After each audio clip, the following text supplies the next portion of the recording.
For all you professional brewers out there, I'm here to tell you that planning brew schedules is easier than ever with Imperial Yeast, who guarantee that commercial orders up to 20 liters of 4 of their most popular strains will ship free if they're not in stock when you place your order. So in addition to pitching right with the highest quality yeast on the market, they're promising that yeast will be ready when you need it or shipping is on them. A killer deal from an incredible company. Whether you're a pro or a home brewer, if you haven't tried Imperial Yeast in your brewery, it is time to up your game. Check out everything Imperial Yeast has to offer and place your commercial orders at imperialyeast.com.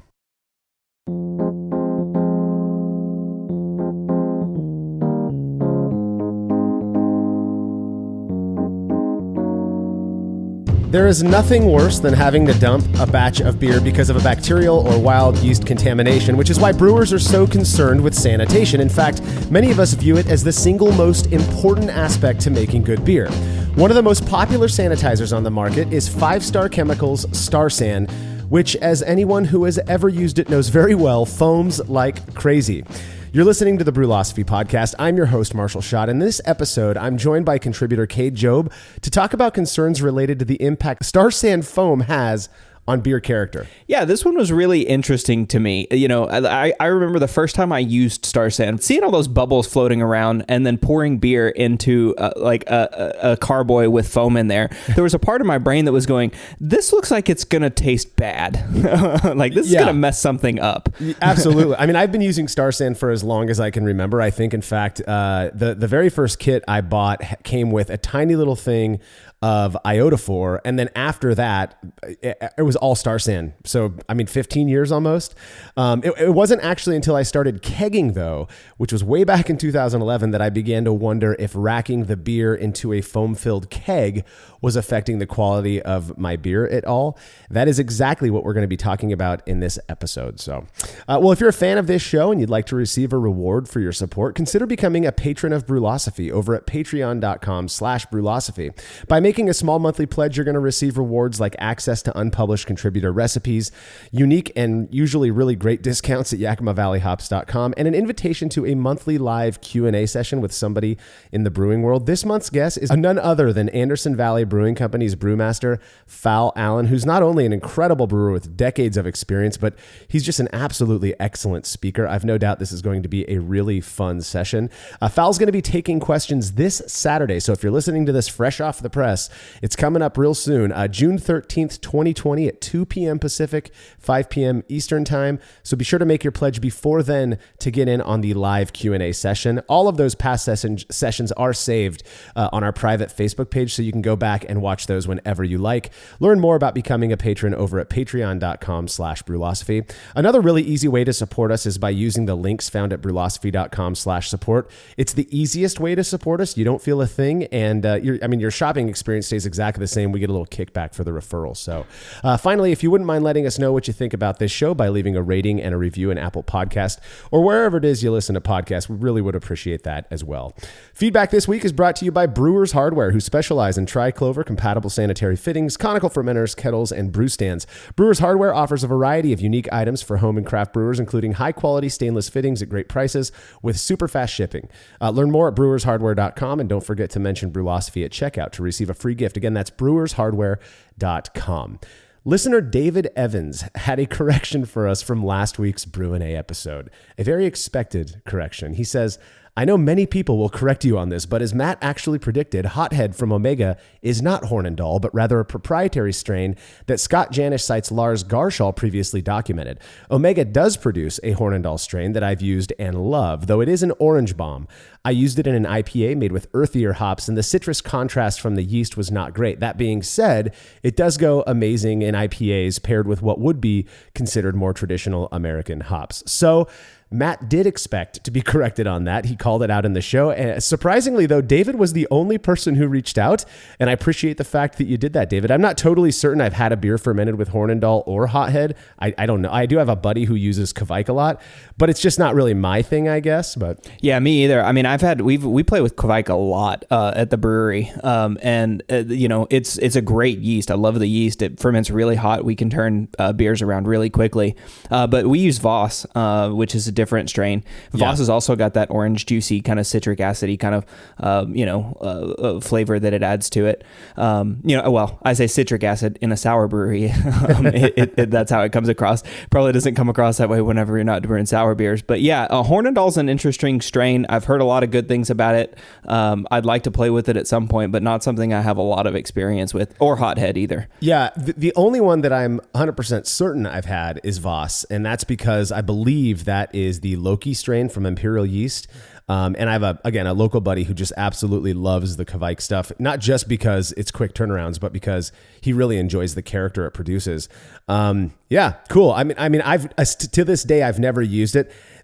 Not to be dogmatic, I think a part of it for me is that I just really love the characteristics that I get from yeasts that are already out there, whether that's, lager yeast fermented warm or cool or other ale yeasts. So I've just been kind of sticking to those, and I've got a chest freezer, so I have no need to really ferment warm, I guess. But I do appreciate the correction. We did expect it, David, and I'll be sure to give Matt a little bit of a ribbing because he got that wrong. So thanks for the feedback, man. We appreciate any feedback any of you might have for us. You can leave those on our social media, or you can email them to feedback@brewlosophy.com. All right, I've never really been one who loves adulterated beers. I'm more of a beer-flavored beer guy, but such does not seem to be the case for most folks out there. Just look at the popularity of stuff like Milkshake IPA and, of course, Pastry Stout. Well, a good friend of Brewlosophy, Jonathan McPherson, brewed up what he calls Silk, an acronym for Smooth, Incredible, Legendary King, which is a 6.7% maple oatmeal stout. 1 minute beer review with Jersey and Tim. This is a dark, very dark chocolate cocoa. I can tell by looking at it. Could be stout. Could be nothing or without. Let's give it a sniff. Stout. It's a stout. Mm-hmm. It's a chocolate stout. Yes, it's very chocolatey. I know what this is. I don't even have to taste it. I have for the viewers, I have not tasted it. You haven't? No, I have not. I told you the chocolate stout based off of the smell and stuff. I couldn't smell it, but I could tell by looking at it. Well, I mean, chocolate is, this kind of color. I don't like it that much. Well, that means it's going to be good. Let me take a gander. Oh my God, I love this. Are you kidding me? I love this. It's got a little more than just chocolate. Not only would I drink the hell out of this, but if he sent more than one bottle, let's drink this tonight. This is This is delicious. Well, let's not get crazy. It's no Miller Lite. Well, okay, tell me what you don't like about it. This is not me. What are you, a politician? I think I would get full off of this. Oh, that's rich. I mean, you get full by eating turkey on Thanksgiving. Does that mean you're not going to do it? All right. Oh my God, this is so good. I gotta be honest, we've done a lot of these. I have not enjoyed one as much as I enjoyed this. I am in love with this beer. You said chocolate. We agree it's with that. It's a chocolate something it's got stout. Some oaky taste. What are all the dark beer types? Stout? Oh, that's it. Whatever it is, it's delicious. I don't dislike it, but I'm not going to drink the whole thing. Pour yours in here. Dude, this is so incredibly delicious. Of all the dark beers I've had, I think this is the best. I want you to try to describe to me why you don't like this. I don't 100% dislike it, but I'm not going to drink another one. That's for sure. You're making us look like fools. I love this beer. I've never given this rating before, but I give this Infinity Jersey. Damn. Infinity Jersey. So unless it's 0, we've got a rating. I don't have a 0. No, I'll go with the 6. Infinity times 6 Jersey Tims. I am not surprised at all that Jersey loved this beer as much as he did, though I was a little surprised neither of them pointed out the maple flavor, because to me, it was so in your face and so obviously there. Jonathan said that while he did use some actual maple syrup, it was fenugreek seed that really amped up the maple character. I think we've talked about this in the past. Fenugreek really is a strong mapley herb, I guess. I'm not even sure what it is, but boy, does it impart a maple character, and it really did in Jonathan's beer. Have you ever used fenugreek, Cade? Oh yeah, I love using fenugreek. I've used it in a beer, and I use it in cooking a lot too, in baking, especially if I want like a nice maple frosting on like a cake or something. That fenugreek goes such a long way. It, like just a small amount goes such a long way, but it's such a good flavor, and it really tastes like maple. I really love that flavor. Yeah. And this beer sounded incredible. A maple chocolate stout. Man, that just sounds really good. I may think about brewing one. You know what? Here's an idea for an experiment. Maybe do a fenugreek versus maple syrup in a stout, and then that'll give me a reason to go make this beer. I would be shocked if the beer made with actual maple syrup was even anywhere similar to one made with fenugreek. The potency of the maple character from fenugreek is phenomenal. I mean, it's so strong. And despite my general lack of interest in styles like this, I have to say, man, Jonathan is just such a good brewer, and he has such a great mind for piecing together flavors and such. I'm telling you, man, this beer was delicious. He sent me 2 bottles. I actually got on a Zoom call with Jonathan when he first sent that beer to me, and I drank one of the bottles before I served it to the guys. And I know Tim wasn't a huge fan of it. Tim's kind of, he's kind of like me, the simple beer flavored beer guy, but he's broadening his horizons, and he didn't hate it. So I guess that's a win for Jonathan. Thank you for sending the beer in, Jonathan. If you'd like to have your beer or any other fermented beverage reviewed by Jersey and Tim on the show, you can email me, marshall@brewlosophy.com, and we'll get you all set up. When we come back from this break, the focus will be on Star San foam.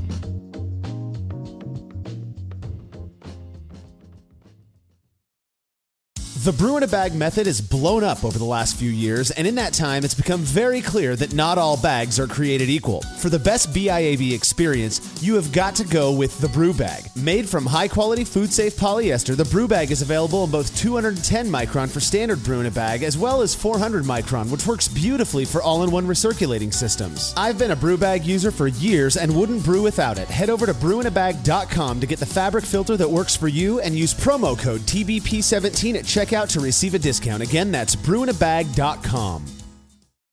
As every brewer knows, the best beer requires the best hops, which Yakima Valley Hops provides fresh from the source to brewers around the world, carrying everything from classics like Cascade to modern favorites like Galaxy and Mosaic, as well as other ingredients and gear. Yakima Valley Hops has it all. And don't forget to check out their new podcast, The Late Edition, where the YVH crew goes into depth on our favorite plant with industry experts. Head over to YakimaValleyHops.com now to see all they have to offer, and subscribe to The Late Edition wherever it is you listen to podcasts.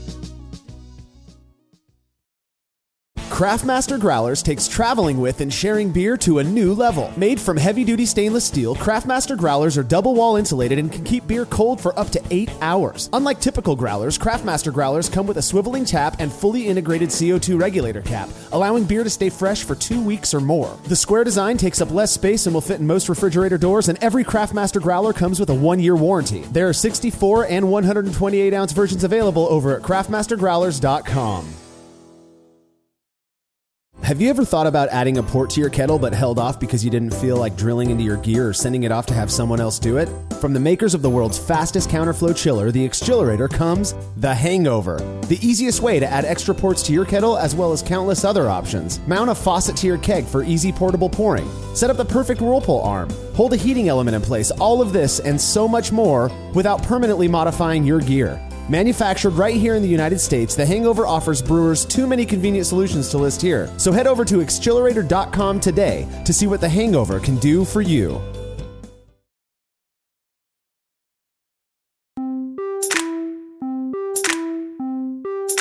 I'm not sure exactly what it is about kegs, but they really seem to hold on to the foam created by Star San really well. Certainly more so than a bottling bucket, at least in my experience. When I first started kegging, this definitely concerned me. I mean, those bubbles look an awful lot like soap, and with the amount of foam that remains in the keg after pouring the sanitizer out, that liquid out, it didn't seem out of the question that it might affect the quality of my beer. Yeah, totally. I mean, I shared that anecdote at the top, but my first experience was sort of going into a carboy where you can actually see, I mean, in a keg, you can see the foam as well. But, going into the carboy whenever you've made this batch of sanitizer, and that's where I would generally make it. I'd put, water in the carboy, put the sanitizer in and shake it up, and then it would just foam like crazy. And then you're dumping it out and you can't get the foam. And I would try to do all these different things about trying to get the foam out, rinse it with water, turn it upside down and let it sit. Even when it dries, sometimes you could see like little, what looked like little foam particles that were like attached to the inside of the, the inside of the thing. And I just remember thinking, like, because like you, I started with iodophor, which is a different sanitizer based with from an iodine base, and that stuff just rinses out. Now, if you're using plastic, it may discolor some stuff, but it just rinses out. And I didn't have this concern. And I remember thinking, are you sure that this sanitizer is actually going to work? Well, it's odd that you say you didn't have the concern, because iodophor to me smells like a hospital. I mean, they use it for when I'd go in to donate blood. That's what back in the day, at least, they used to rub iodophor all over my arm before. And that smell reminded me of home brewing because like I said, that was what I used for probably my first 7 or 8 batches. And so I was just concerned with all of it, but I figured everyone's using these things to ensure a lack of contamination, or at least reduce the risk of a contamination. Obviously, it's got to work. Now, the thing about Star San that I think is interesting is a lot of people till this day, and I hear from folks fairly regularly, who ask about this. They like you said, they fill up whatever it is that they're sanitizing, and then when that foam is, they pour out the liquid, and there's all this foam in there, and then they go and they squirt water in to try to rinse that foam out. Star San is actually it's called a no rinse, or a self-foaming no rinse sanitizer. So the message being sent there from 5 Star, who makes Star San, is those bubbles in essence are supposed to be there. Yeah, I mean, those bubbles are there for a purpose. Those bubbles actually are, it's not like they just happened because of the ingredients that they're using. Star San likes those bubbles, or 5 Star Chemicals likes those bubbles in Star San, and they serve a purpose. They get into like little cracks and crevices that a liquid sanitizer might not be able to get into. Yeah. It's really interesting to me to think about, like, for me, I've always seen like cleanser or like cleaner, and like dish soap have that same foam. Yeah. And so for me, I always thought, well, okay, I understand we're supposed to clean our equipment and then we're supposed to sanitize it, and cleaning doesn't get rid of all of the sort of, cleaning just makes a nice clean surface, gets rid of any like debris that's on the surface. Right. But then we need to go back and once it's cleaned, go and sanitize it, and that kills any microorganisms that sort of maybe, remaining on the surface. And so like I would see this, and having used iodophor first that doesn't have foam, I look at the Star San and I go, that looks exactly like cleanser. And I've tasted dish soap before, right? Like if you leave a little bit of film on dish soap on a pan or something, and then you cook something in it, that taste comes through. Yeah. And I was just thinking, like, this has got to have some sort of flavor taste to it. Now that, of course, that was 6 or 7 years ago, right? And I've used sanitizer a bunch of times since then with no ill effects. But to me, that was that's what like just started it off to me. And I remember I'd have a bunch of people who were just starting out homebrewing go, "Really? Are you supposed to are you supposed to rinse that out?" Yeah. And I go, no, don't rinse it. It's a no rinse sanitizer. If you rinse it, you're potentially exposing it, all that. Anyway. So there is and I forget what it's called because I've never used it, but I do believe 5 Star, makes a no rinse sanitizer that doesn't foam.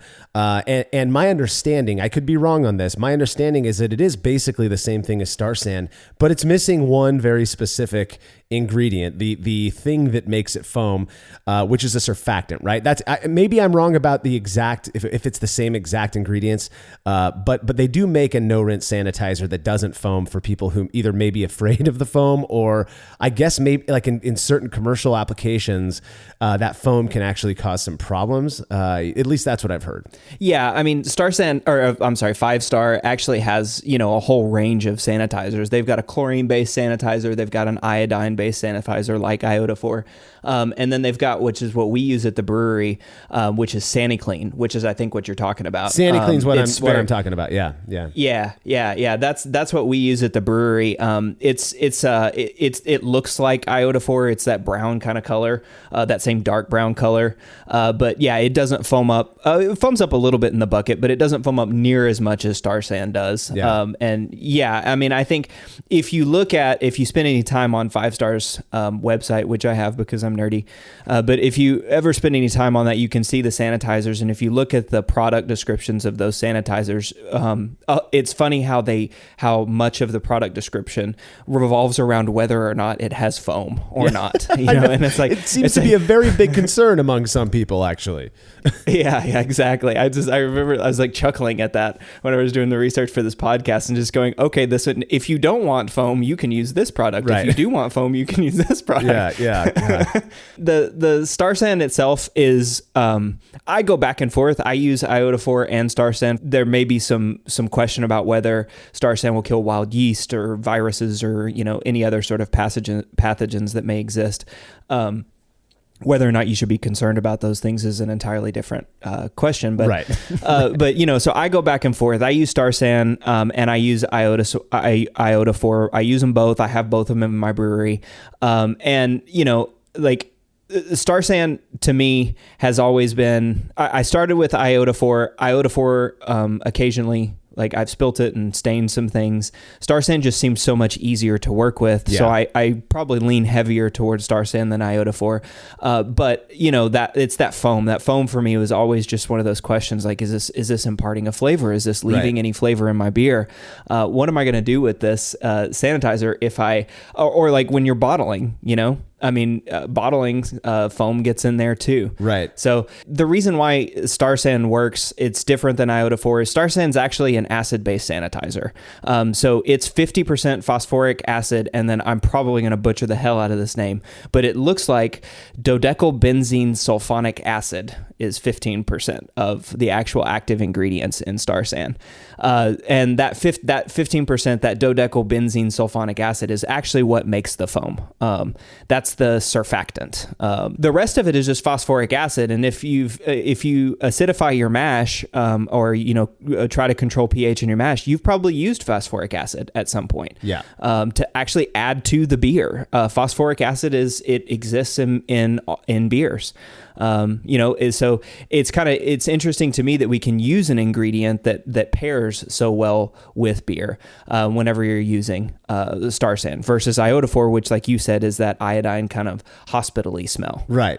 Well, and one of the, to go back to the Iota 4 thing real quick. Yeah. If you are sanitizing with the proper diluted version of an Iota 4 solution, you still smell the Iota 4, and we've not done the experiment yet, but it has never seemed to have any impact on beer character to me. And the argument that you'll hear as well, the ultimate amount left, the residual sanitizer that's left in your keg or in your your brew bucket or your fermenter is so small that it's just not, it's going to be overwhelmed by the beer character in the end. Anyways, the thing about Star San, and you kind of mentioned about it just being easier to use and less worrisome. For me, it really, unless you're smelling the concentrated stuff, right out of the bottle, the Star San solution doesn't even really have much of a smell to it. So despite there being a bunch of foam, my understanding about the foam, and I got into a conversation with a 5-star rep at a conference one time, and I asked him specifically about the "Don't Fear the Foam" thing, which is that's their like motto for Star San. And yeah, his thing was, we chose acids that we know are very effective. First off, there's this, there seems to be, I don't want to use the word myth because that feels a little too strong, but this concern that Star San isn't very effective against wild yeast. And he was telling me in every experiment that they ran, it was perfectly effective against any of the beer spoilage wild yeasts that a brewer would be concerned about. I've never had an issue with it, but still, those bubbles, what his argument was those bubbles actually create the more surface area because there's air in those bubbles. So it actually covers more without leaving as much residual behind. It seems to me like it'd leave about the same, which is very little. But anyways, that's what he was telling me. Yeah. I mean, the bubble itself, it goes into those cracks and crevices. It can fit in and expand in those gaps that maybe like a liquid cleanser wouldn't. Right. But yeah, that same reason, if you look at it whenever you can even sort of do this test. If you pour and use Iota 4, especially in like a white bucket or something, you can see the sanitizer sort of drip down the sides of the bucket, and you can see this little line where it turns from like white to brown. Yeah. And you don't see that with the Star San. Now that's probably because it's covered with bubbles, but that does sort of make sense to me, that the bubbles are on there so that you get and you cover more of the surface area, and you just have less liquid laid behind. Now, the other thing I'll say too is, there's this anecdote that the owner of Star San actually went to a homebrew club. I have no idea if this is actually true, and actually drank a glass of Star San at the homebrew club meeting. I've never heard of anybody doing that, and I don't recommend anybody go do that based on this podcast. Well, I'm gonna tell you a little story here, Cade. Okay. First off, I feel like accidentally drinking Star San is sort of like a homebrewer's rite of passage. I don't mean to gatekeep here. There was this one time I was out in my garage. I keep a bucket of Star San solution, properly diluted in my garage at all times. I swap it out once every 3 to 4 weeks, usually after I've used it for brewing or packaging 2 or 3 times. It's just always there. I've had it there for probably 7 or 8 years now. Well, one other thing that I use it for, besides just sanitizing, tubing and all of the cold side stuff, is I will take glasses that, friends have used in my garage. They're sitting up on top of my Keezer. I'll take them and I'll just kind of dunk them in there for 2 or 3 minutes, give them a good rinse. And it actually is it's a really good, I've done experiments on this, actually. It's a really good way to ensure that you get good head retention and good lacing. It cleans your glass really well. And of course, it's sanitizing it. So it works really well. Well, there are a few times where I've left those glasses out on the Keezer a little too long. And so I don't want any of the art on my glasses to get, wiped away. Basically, if you leave glasses in Star San solution for too long, you can scratch off any paint that's on the glass, right? So what I'll do is I'll fill the glass halfway or so with sanitizer solution. It just so happens I also use those glasses to drink water. And so this one time I had a few glasses sitting out on my Keezer, half full sanitizer solution. I'm doing some yard work and I come in and I just didn't even think about it. And I grab one of these glasses and just start guzzling. And I mean, it doesn't taste good. I'll tell you that. I didn't die. I'm still here, but but it was not, it was, that was one of those moments where I was like, woo, that stuff has a flavor. It is very acidic. Yeah, for sure. Yeah, for sure. I mean, I've used it to sanitize my beer lines on my kegerator before. And I'll leave sanitizer in the beer line and then pour beer through it so that the beer pushes the sanitizer out of the beer lines. Yeah. I've done that before where I accidentally poured a glass and forgot to dump the sanitizer out and then just poured beer on top of it, let it sit, came back and forgot. So I've tried that before. I've never actually drank the solution straight and hope to never do that. But I have drank sanitizer before and plenty of beer on that. But where I was going with this is the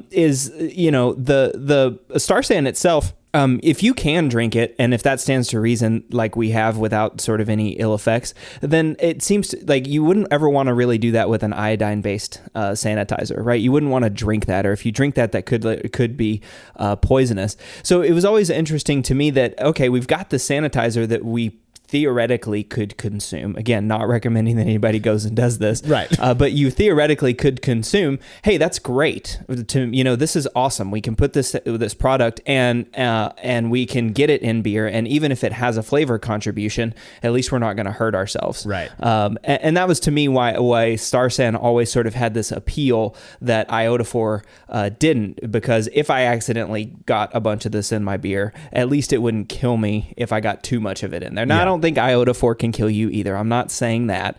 So don't write me feedback saying iodophore is totally fine and, you can do this stuff. I'm just saying, we have these sort of, things that are already in beer, that we can add that we can do to sanitize using Star San foam. Yeah. But one of the things that I do with Star San, you're able to leave yours out 3 or 4 weeks. I can't really do that here because I have hard water, and that Star San will react with hard water. Yeah.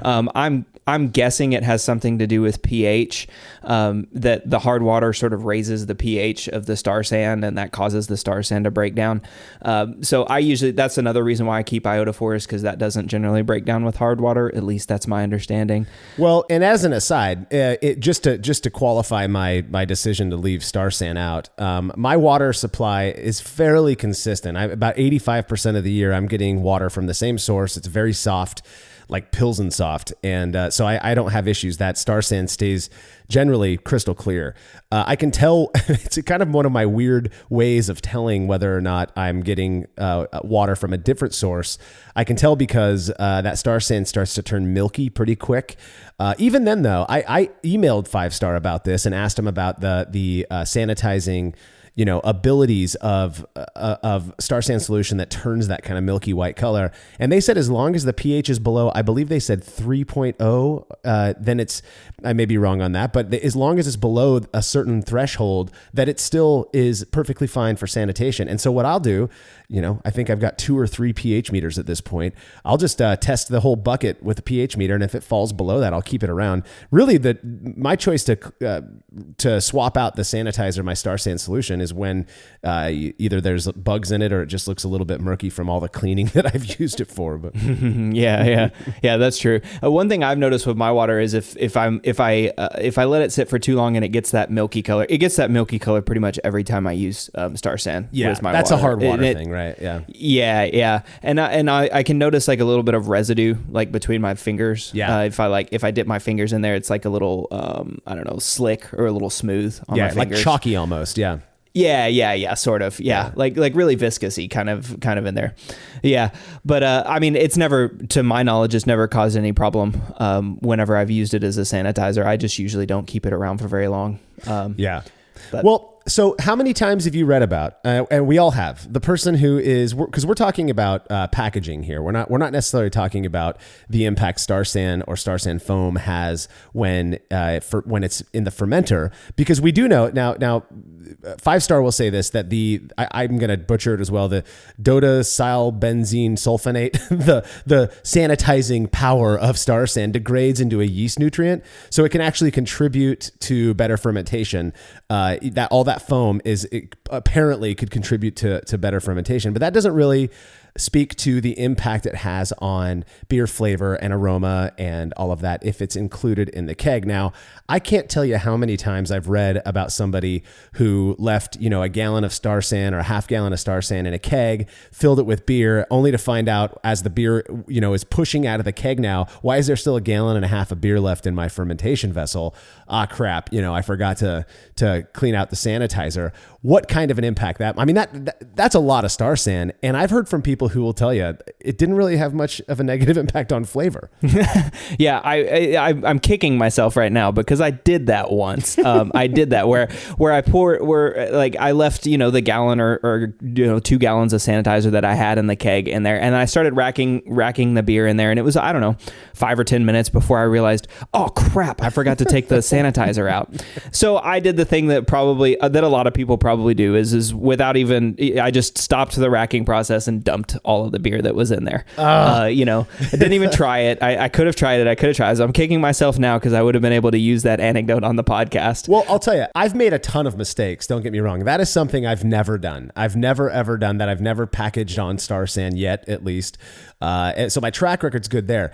But I do have another interesting anecdote and this occurred prior to you doing the experiment we're going to talk about in this show. A buddy of mine, Brad Gaines, who is with Kronwolf Brewing. The guy's got a great palate, great nose. He was over here drinking beer with me a while back, and he's drinking this beer in his glass, which I had cleaned with Starsan. And I had grabbed myself a fresh glass. He had been drinking something else. I was grabbing myself a fresh glass, and we're drinking the same beer. And he's smelling his, and he just looks like he's like wondering something. And he says, "Hey, let me see your glass." And so we're drinking the same beer. He grabs mine. He smells it. He says, "These smell different, man. They're not different beers." No, they're not different beers. And so he determined basically, and we're drinking them, and they tasted a little bit different. What he got from his glass was a very, very subtle, it took me some digging to find it, but a very subtle, almost metallic flavor to it, like a metallic character. Not terribly off-putting, but it was there. And so what we did then is we grabbed him a fresh glass that was, cleaned per my normal routine, not in sanitizer. And sure enough, that went away.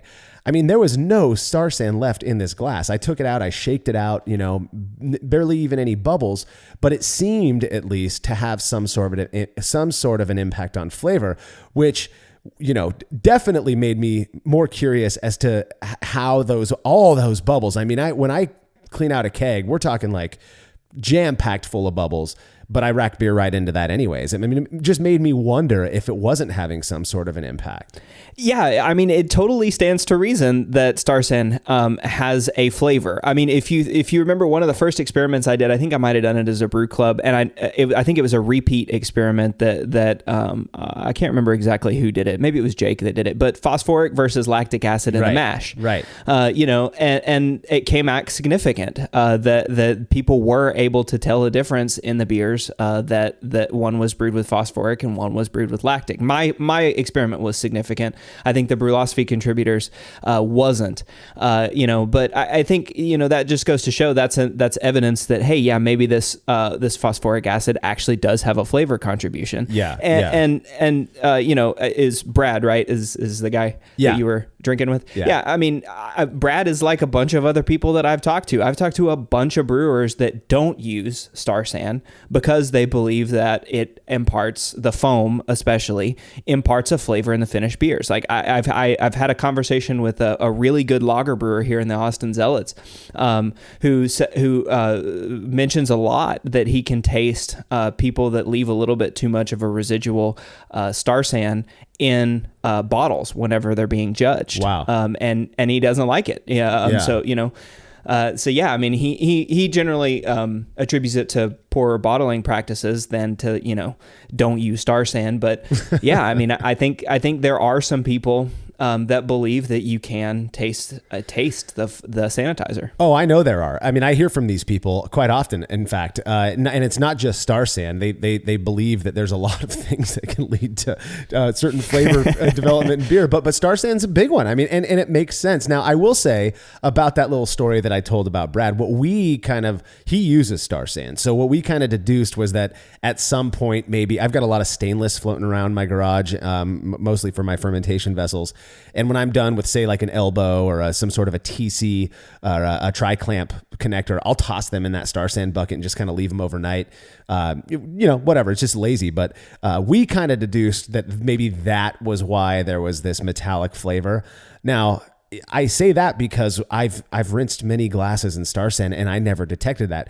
Though it could also be that Brad's sensitivity, he picked up on this, and that the Star San is actually contributing some sort of a noticeable flavor to beer, which if that's the case, then racking beer onto foam in a keg could presumably have an impact. When we're back from these messages, we're going to be discussing the results from an experiment on exactly that. We'll be right back.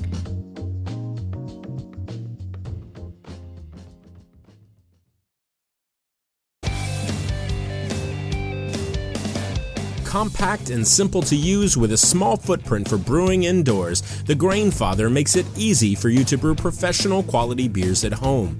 The Grainfather is an all-in-one brewing system that lets you brew all grain beer in a single compact stainless steel unit. It uses an electric heating element and pump to maintain a constant temperature and to circulate the wort during the mashing and cooling stages. It also comes with a counterflow chiller to reduce chilling times and produce high-quality wort. And now, with the addition of their conical fermenter, the Grainfather takes things one step further by offering homebrewers state-of-the-art temperature-controlled fermentation just like commercial breweries use. And with the Grainfather Recipe Creator and Connect app, you can easily design a recipe, sync your brewing system with your phone, and then just sit back and relax as the app takes over and assures that you maintain your scheduled mash temps and boil schedule. Head to Grainfather.com to purchase your all-in-one brewing system today and to sign up for their free recipe creator tool. Once more, head on over to Grainfather.com, that's Grainfather.com, and get started today.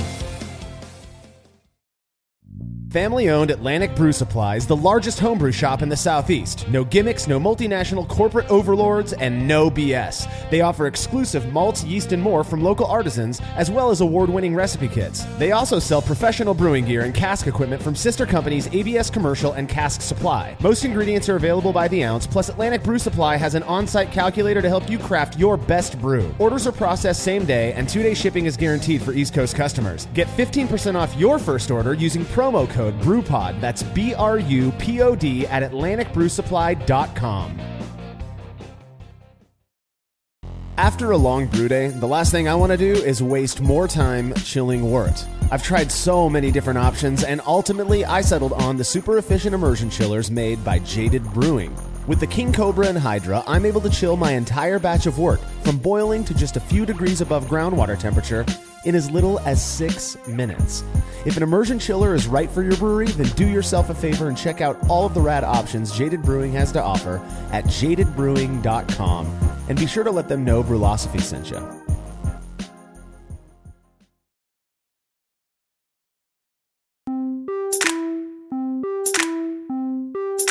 When you think about things like hops or certain minerals used to adjust brewing water, relatively small amounts can have a pretty noticeable effect on beer character. So in my mind, it wasn't crazy to think that racking beer into a full keg or a keg full of Star San foam at the very least would also have some sort of a perceptible effect on the beer. Cade, you were curious about this as well and put it to the test. Yeah, I was really excited to try this one because it just, regardless of what the results were, it was, do I need to worry about Star San foam or do I not need to worry about Star San foam? I was just sort of glad to have a piece of evidence on whatever the answer was. I was just glad to have a piece of evidence on that so I could actually contribute something to those conversations. And you weren't, this was one of the most, I believe you did this one mid 2019 or so. I forget the exact month, but it was one of the most popular experiments that we published in that year. So you weren't the only one who was interested, Cade. Yeah, I mean, I think it's fascinating. But just to get into the beer. So I wanted to do a relatively easy drinking, just, pale lager for this experiment. I didn't want to do anything. Yeah, I didn't want to do like a hoppy beer because I didn't want to mess up flavor or anything. So I did just sort of I guess it's kind of like a Munich Helles, but really I'm just going to call it a pale lager. It was 45.5% Pilsner and 45.5% light Munich, and then 9% Vienna, which I love that grist. Yeah. By the way, if you ever just want to do a generic pale lager and insert whatever hops or whatever, whatever yeast you want to use, that's a great grist for that. Anyway, so I mashed. I ended up mashing a little high on this one. I can't remember exactly why. Mashed at 158 F70C for 60 minutes. I wasn't too concerned about it. Still got good attenuation. At the completion of the mash rest, I fly sparged using my fly sparge system to collect a full volume of wort, and then boiled for 60 minutes. While I was doing the fly sparge, I measured out my hop additions. This one just got a really simple low hop addition. I used Magnum for bittering, 14 grams, and then used Tettnang at 5 minutes, another 14 grams. So 14 grams of Magnum at 60, and the 14 grams of Tettnang at 5 minutes. That's a half an ounce for the imperialists. Also a nice solid hop schedule in my opinion, but I like beer flavored beer, so I'm with you on this recipe. I like it a lot. Yeah, just super simple. Yeah. So when the boil was complete, chilled down the wort and took a hydrometer measurement. OG was 1.048, which was great. I racked the wort into one 14-gallon, 53-liter SS Brewtech brew bucket and then pitched 2 pouches of Imperial Yeast L17 Harvest, which is my favorite lager yeast that Imperial uses. Love that yeast. And I pitched 2 pouches on this. I remember going back and forth on this because it's got 200 billion cells, and this was a lager in a big batch.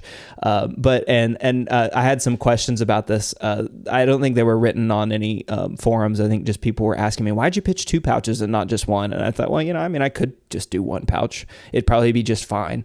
But I had 2 pouches and did it. So yeah, but also 14 gallons of wort. And you were fermenting cool. You fermented this one at 54 degrees Fahrenheit, which is 12 C. So more of a traditional lager temperature. I'd pitch 2 pouches if I wasn't making a starter. I didn't think it was a bad decision. Yeah. I mean, everybody that I talked to they couldn't really tell a reason why that may or may not have been a problem. But they would I just remember getting a lot of questions about that. But yeah, I mean, everything fermented out well. Like you said, fermented at 54 F, 12 C. For a week, and then raised it up to 66 F or 19 C, where it's at for another 10 days. And then took a hydrometer measurement, and it was down at 1.011, which not too shabby for 158 Fahrenheit, man. That's pretty good attenuation. Yeah, I was surprised. And it was, so at this point, this is where I started to introduce the variable. So once final gravity was hit, normally what I would do is immediately sort of hook that up to CO2 and crash, which I did. So hook that up to CO2 and crash, but then I would just sort of leave it overnight.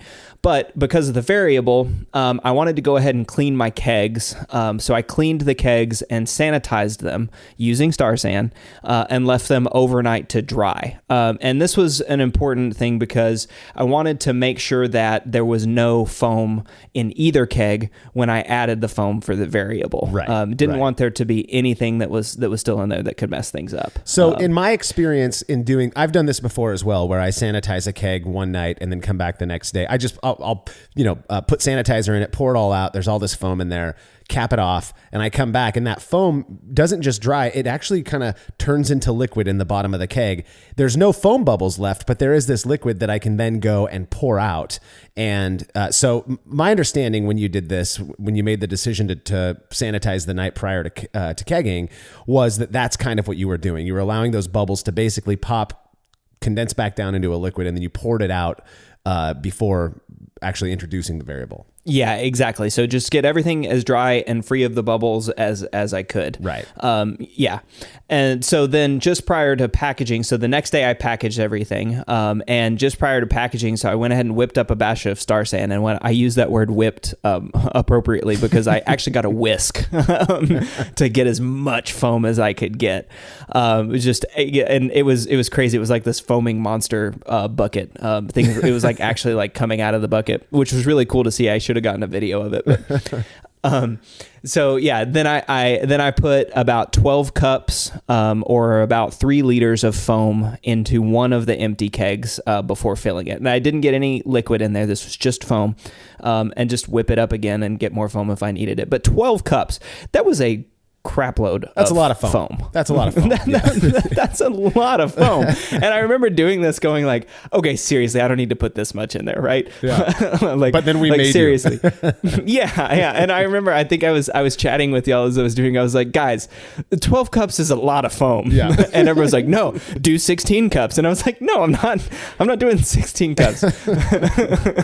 But no, so we settled on 12 cups, which if you look at the pictures or if you ever decide to do this for yourself, you can actually see that is a lot of foam. I've never packaged with that much foam. I mean, even shaking that keg, dumping everything out, there's never been 12 cups of residual foam. This was definitely a test of the extreme. I mean, there's no doubt about it. So. Yeah.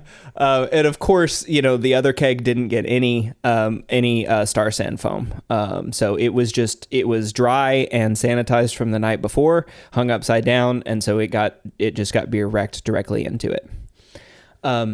So then just follow my normal process after that. I filled the kegs, burst carbonated them in the Keyser, and then left them to condition for about 3 weeks, which at the time that's when I was still trying to condition things for as long as possible, lagers especially. But yeah, let it go for about 3 weeks and then served it to tasters. So these beers now, 3 weeks in, typically as experimenters, we have to save, we can't pull array. We have to save beers for the people who are tasting it, but we're typically pulling our samples and doing our own kind of semi-blind triangle test ahead of time. When you first pulled these samples, was there any difference in the way they looked? What did you pick up and how did you do on your triangle tests? No. I mean, I couldn't see any real difference in appearance. I mean, they were both brilliantly clear. Yeah. I was really impressed with how clear this fell through. I was a little bit worried also about, the dextrins or the body would be a little bit too thick, because the high mash temperature. But yeah, so, I was a little worried about that, but no, I mean, I didn't really notice anything different whenever I was doing it. So my personal impressions, I did 4 attempts and I guessed it right one time. I mean, they were totally indistinguishable for me. That's what I would have expected, given my experience with Star San over the last decade. I'm looking at those pictures right now of the finished beers. First off, they do look gorgeous. It looks like a beer that I would want to drink heaps of, but they look exactly the same. I'm not sure what I would expect if anyone who is concerned with the flavor impact Star San foam might have on beer thinks it might have some sort of a appearance impact, but it didn't seem to in this experiment. Now, you went along and you served this to 27 participants. I'm assuming you were at a homebrew club meeting when you did this. So a fairly well-trained group of people tasting these beers. Oh, yeah. I do most of my tasting at Austin Zealots. I'm sure this one was an Austin Zealots meeting. There were a bunch of really good brewers, tasters, and judges in the Zealots. who had no idea what the variable was. Correct. I don't tell anybody. They actually, it's really funny too. I'm sure you've had this experience. People will come up and go, okay, so what's the variable this time? Yeah. Do it It's first. like, nope. Try it, and then we'll talk about it. Exactly. So 27 participants, out of which 14 would have needed to identify the unique sample in order for us to say that these beers were, on a statistical level, that they were different. They were perceptibly different. But in the end, how many people actually got it right? 6. A whopping 6 people. That's 22%, nowhere near the number needed. And you're not supposed to speak with stuff like this in terms of degrees of dissimilarity or similarity. But boy, this really does seem to, suggest that Star San foam, even in this extreme condition, 12 cups of Star San foam didn't lead to a perceptibly or noticeable difference in these beers, which for me, at the very least, really did kind of erase away any concerns, which were very small in the beginning anyways, any concerns I might have about packaging beer into a keg that has foam. In fact, it was because of this result that I started doing this process that everybody's been asking me about. And I've got an article coming out relatively soon on it, where I harvest naturally produced CO2 from fermentation in one keg, and it pushes Star San out of the other one. One of my biggest concerns before you did this experiment, Cade, was, well, there's going to be a little bit of actual Star San liquid left in the bottom. And if I don't ever take the cap off, I really don't know how much foam's left in there either. Well, because of this experiment, I was brave enough to go and give it a shot, and it's ended up being an awesome technique. So for me, this result it was a really helpful one, because I really don't fear the foam these days. So yeah, totally. And I mean, for me, like 12 cups, like I said, I mean, that was so much foam to put in there. Yeah. I mean, it was hard to put that much foam in the keg, to get that much foam in the keg. Yeah. And so I would never come close to having that amount of foam using my normal brewing practices. Yeah. Of course I didn't. I wish I had done it. I'm sure I could do this at some point in the future. I didn't actually take the 12 cups and let it sort of reduce down, or evaporate down into liquid or whatever, to see exactly how much Star San liquid got into the keg. Right. But I do know for sure. And like I've said, I wouldn't ever have that much foam in my keg. Exactly. Exactly. So regardless of the amount of liquid that it was, that amount was just never going to get in whenever I package it. Right. Unless I'm doing something totally wrong. Yeah. So to me, I wanted, one way or the other, I wanted to be able to say, okay, maybe we should fear the foam, or no, we really don't have to fear the foam. And based on the years that I've been brewing with Star San and this experiments and just the quantity of foam, I really feel comfortable saying, hey, yeah, I really don't worry about the quantities of foam. Yeah. As long as, dump it, dump the sanitizer out. But if there's residual foam on the sides of the package or the fermenter, don't worry about it. I don't think it's having any impact on beer character at this point. Now, I would love to see a similar experiment where the focus is on the presence of foam, or even like a small measured amount of properly diluted Star San solution during fermentation. However, that's not what this was about. We're looking at the impact of Star San foam present in the keg at packaging. My hunch would be that this does carry through with bottle conditioning as well. So if you have Star San foam in your bottles when you're packaging, it's probably not much of an issue. But still, an interesting, future experiment would be the impact during fermentation as well. Now, we do have a bunch of reader comments. This one, like I said, was a very, very popular experiment. People seem to really eat this one up, and it yielded some really interesting comments as well. We're going to start. The first one comes from Mark Buster. He says, "Don't fear the foam. Indeed, it's kind of funny if you have someone watching you brew and they don't realize what Star San is. To them, it looks like soap suds. I had the fear early on. It just seems so non-intuitive. But after brewing, bottling, and kegging with Star San for years, I embrace the foam." Yeah, the man after my own heart. I mean, that's exactly right. That's what I said at the top of the show. I mean, I had that fear that you see these soap suds on there.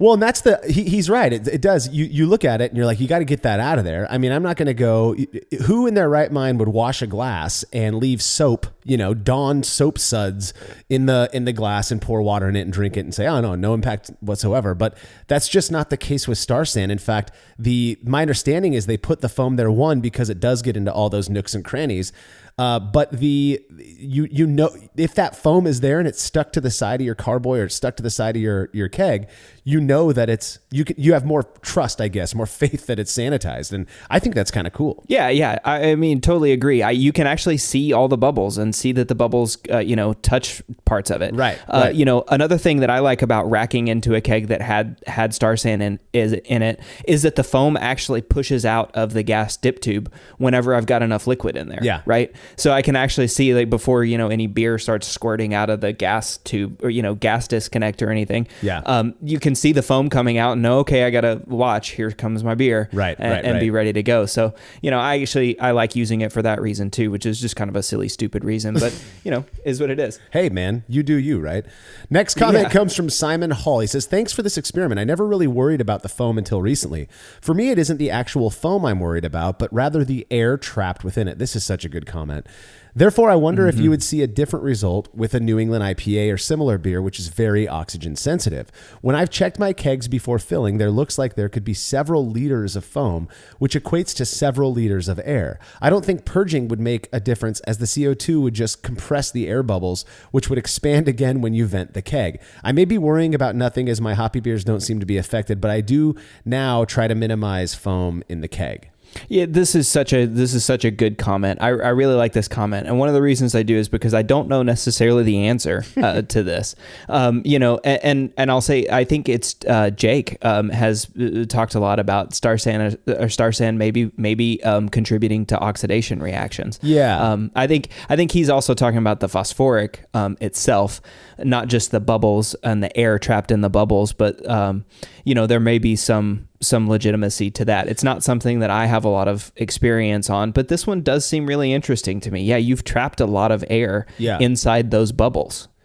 I couldn't agree more. And to me, in my experience, I can't tell you how many pale lagers that I've kegged using what now I view as pretty shoddy kegging methods, just dip tube or tubing down to the bottom of a keg with an open lid, not pre-purging the keg, and those beers come out okay, and they don't really seem to have an issue with aging and turning purple like New England IPA does, which after a week, I mean, you start to see color change and flavor change if you were to keg that way. So, it makes sense that if you've got all that air trapped in those bubbles and you're not purging that stuff out, that it might have a negative impact on the beer. Now, you were talking about Jake and his concern about Star San. He and Ray were going back and forth, I think, right before Scott Janish published the new IPA book, and I had asked him about the potential impact that Star San in the keg during packaging might have on oxidation as well. So Ray, I believe, did an interesting little thing at his place where he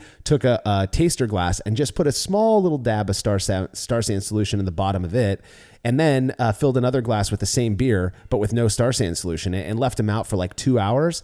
And sure enough, the one with Star San did kind of change color, whereas the other one didn't. And that was fascinating to me. Now, that could have been a one-off. I don't know. I've never tried repeating it. The beer was an IPA. But who knows? I mean, we're not saying that this one result, people should start drinking Star San or whatever with their beer. But I do think that in terms of the foam in the beer with a pale lager is what we can say. It didn't seem to have much of an impact. Great comment, Simon. I don't have a good response for it either. So, Aaron says, a friend of mine accidentally dumped his wort into a carboy that had like 1 to 2 gallons of Star San in the bottom one time. He said it fermented out fine and tasted fine, if just a bit tart. Yeah, I love this comment as well too. This is a great one. This is actually in the fermenter, which is different than what we tested with packaging. Right. But and we touched on it just sort of briefly. But according to 5-Star, like Star San, whenever the pH starts to go up, it actually breaks down into a nutrient. Yeah. That sort of makes sense to me that it didn't really have any contributing flavor. But that one, I'm sort of interested to know how he ended up, racking his wort into a carboy with 1 to 2 gallons. You kind of see that liquid sitting in there and think, oh, oops, maybe I shouldn't do this. Well, I don't know. Maybe it's he thought clear. It was water or something, but exactly, I guess that's true. That's true. Fair enough. Yeah. All right. Well, I've heard from so many people who've done that, and most people like you, Cade, just dump it out, but whatever. All right, Rich says, I've had issues with an unexpected bitterness in a few of my hoppy beers. I've always pushed Star San out with CO2, leaving a bit of very fine foam in the bottom of the keg. I've tried rinsing this last bit of foam out for my last couple of beers and haven't had the issue. I certainly haven't done enough to be conclusive or done a side-by-side, but I had 2, quote, bad hoppy beers in a row with the foam, then 2 not bad ones in a row after rinsing. This does seem to go against what everyone else has said, so it may be some other random variable I haven't accounted for. That's sort of interesting. Like I said, I'm not sure that I can say, or I'm willing to say that it won't have an effect on hoppy beers or unhoppy beers. I mean, this one was definitely a lager. It was a pale lager, and it was just meant to sort of, put a fine point on the actual taste flavor of the Star San foam itself. Yeah. Whether there are other reactions that are happening in a hoppy beer, it certainly could happen. It's something that may be worth looking into later. And then this is not meant at you, Rich. I think you have a really good comment. But a lot of people, packaging is different every time you do it. And, it could be sort of a different packaging practice that caused those 2 beers, or some other variable that caused those 2 beers to go stale a little bit faster, especially because you're saying that you did a rinse with water afterwards. That to me seems to add an additional variable that could have gone either way. Right. If you're purging and then you're opening the top and rinsing with water, I don't know what the point of purging would be, but maybe I'm missing something in his explanation. The other thing is I was thinking about what about Star San would increase the perception of bitterness. I honestly, I don't know. That's not something that I would think, because to me, if anything, like Aaron said in a previous comment, it might add a bit of a tart character because it's pretty acidic. I just don't know, Rich. This was done, quite a while ago. I'd be curious to hear back, see if he's still having that issue. So, all right, final comment comes from Reddit user Tank Autumn, who says, one area I feel like I have seen an impact of too much Star San is in bottling. Whether it's the surfactant or just acid, too much Star San, whether liquid or foam, cuts head retention. Now, you had mentioned, Cade, somebody in your club who thinks that they can taste, when somebody's left too much Star San in the bottle. This person is saying that it has an impact on head retention. And my understanding is, or at least what I've heard from folks, is that it can actually contribute to head retention. I don't know how true that is, but I would have thought that the acid and the surfactant itself would have contributed to the head retention, because it would sort of help with the CO2 bubbles and everything that's coming up out of the glass, or out of the beer. That's sort of just off the cuff without doing any initial research. I do wonder about like the pH change in the beer. The pH change, a lower pH might reduce the well, actually, I'm not sure that I say that. I'm not sure that pH actually has an effect on foam. I'd have to look into it. But a change in foam, interesting. I don't really know. I mean, the guy in my homebrew club was talking more about a flavor taste, and I can certainly see that. If you've got something that's more acidic, or you're definitely changing the pH, that could certainly happen. But not sure. Yeah, me either. I don't know. This is an aside. I've had one beer of the hundreds and hundreds that I've brewed that had a serious head retention issue. Pretty much every beer I make, the head is fluffy and sticks around forever. I for better or for worse, I guess. But this, I made a Kolsch one time with probably not the healthiest yeast. The beer tasted fine, but as soon as I poured it, regardless of how well I treated my glasses, the head it was almost like a soda, that fizz on the top just goes down real quick, and then you got a nice flip. But that was it. And I mean, I've been using Star San foam forever, or Star San with foam in the keg forever, and I don't have issues with head retention. So maybe it's an issue with bottling. I just don't know. But that is all the time we've got for this episode. Cade, I feel like we covered quite a bit of ground when it comes to packaging beer with Star San foam. Do you have any last words before we sign off? No, I think we covered it all. Like I said, I don't really have any fear of using foam. Even in hoppy beers, I haven't noticed an issue. Be honest, it's not something I've really paid attention to in my hoppy beers. But I think if anything, this experiment isn't the end all be all, but it is a data point that at least if you're brewing a lager beer, don't be afraid of the foam. Yeah, I'm right there with you. I'll keep racking onto foam, and not until I start having issues, I guess I'm not going to change my ways. Well, you can learn more about the experiment we discussed by clicking the link in the description of this episode. The Brewlosophy podcast is made possible by the generous support of our sponsors as well as all of our rad listeners. We seriously could not do this without you. Cheers to everyone who has subscribed and left a review of our show. It makes a huge difference. If you haven't yet, please consider doing so. Head over to brewlosophy.com/support to view a list of ways you can easily help us to continue producing this podcast. If you want a reward for your support, visit patreon.com/brewlosophy. Thanks again for listening. We'll be back next week with another episode of the Brewlosophy podcast. Until then, think beer.